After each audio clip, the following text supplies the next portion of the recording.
ইনকিলাব ইনকিলাব ইনকিলাব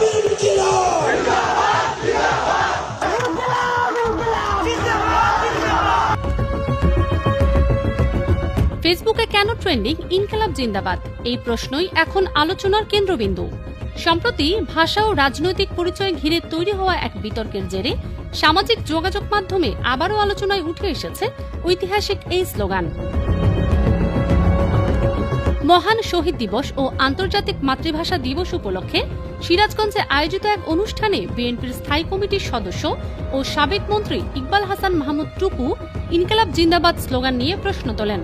তিনি বলেন, বাংলা ভাষাকে ধারণ করতে হলে এই স্লোগান ব্যবহার করা উচিত নয়, কারণ এটি বাংলা শব্দ নয়।